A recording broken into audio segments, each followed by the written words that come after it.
इनके साथ चलती है। आदरणीय दादा भंवर जी हमारे बीच में हैं, उनको सुनकर जाए। अगर आप लोगों ने उनको नहीं सुना तो मुझे ये लगता है कि आपका इस पंडाल में आना व्यर्थ है। साथियों, दादा हमारे बीच में हैं, आपको हमारी ओजस्वी वाणी से वो लाभान्वित करेंगे। उससे पहले मैं यहाँ की स्थानीय टीम गोकुंदा विधानसभा और पास में झाड़ो विधानसभा की जो टीमें हैं, जिन साथियों ने मिलकर इस कार्रवाई को यहाँ खड़ा किया है, उसको मैं बहुत बहुत धन्यवाद देना चाहूंगा।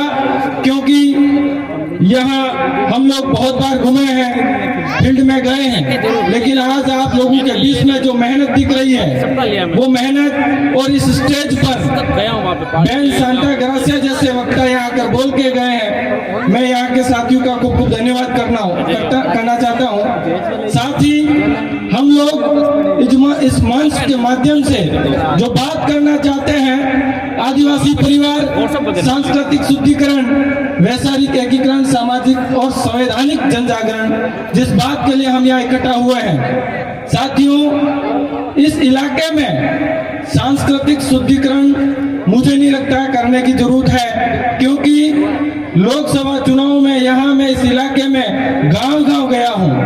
अगर आदिवासी संस्कृति को किसी ने जिंदा रखा है तो आप लोगों ने जिंदा रखा है, इसके लिए मैं आपको धन्यवाद देना चाहूंगा। साथ ही हम लोग वैचारिक एकीकरण, इस वैचारिक एकीकरण के साथ में मैं एक शब्द और जोड़ना चाहूंगा, वैचारिक और साथ ही साथ राजनीतिक एकीकरण। क्योंकि हम लोग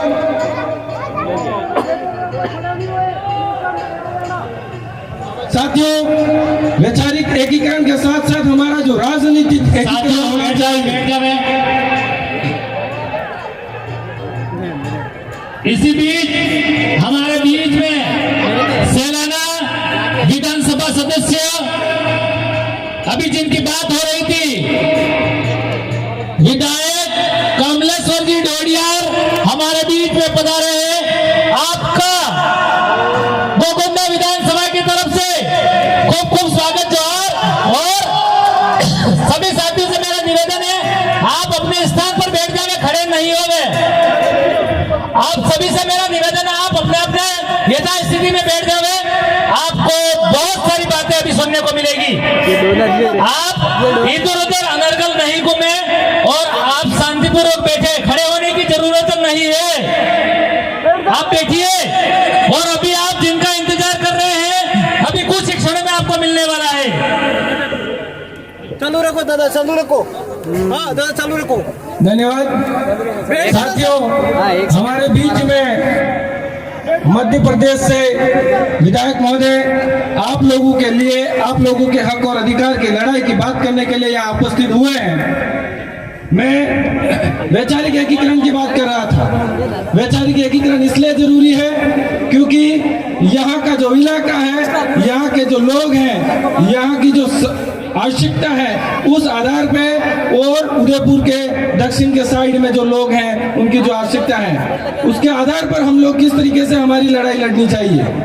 साथियों, यहाँ पर हमारी जो सांस्कृतिक विचारधारा है, सांस्कृतिक जो धरोहर है, उस धरोहर को आप लोगों ने बचा कर रखा है। लेकिन हमारे जैसे कुछ पढ़े लिखे लोगों ने, ये मैं इसलिए कह रहा हूँ क्योंकि मैं जो आज वेशभूषा पहनकर इस स्टेज पे खड़ा हूँ, ये भी हमारे आदिवासियों की वेशभूषा नहीं है।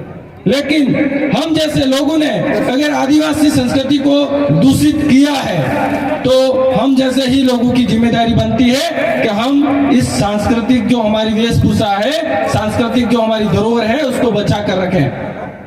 मैं जगह जगह गया हूँ, देखा है कि हम इस इलाके में हमने सांस्कृतिक रूप से मजबूती रखी है, लेकिन बहुत सारे मेरे जो भाई हैं, उन्होंने हमारी संस्कृति को दूषित करने का काम भी किया है। साथियों, अभी बहुत वक्त है, हम लोग सुधरें, हमारी जो संस्कृति है उसको बचा कर रखें, तो हमारे संवैधानिक हक और अधिकार हैं, ये स्वतः ही बचेंगे। इसलिए मैं ज्यादा समय नहीं लूंगा। हमारे बीच में विधायक महोदय भी आए हैं और दादा से हम बहुत ही ओजस्वी वाणी छोड़ेंगे।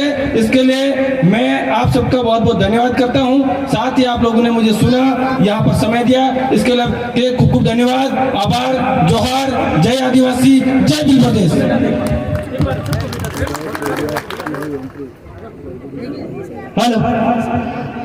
सभी साथी एक बार शांतिपूर्वक बैठ जावे।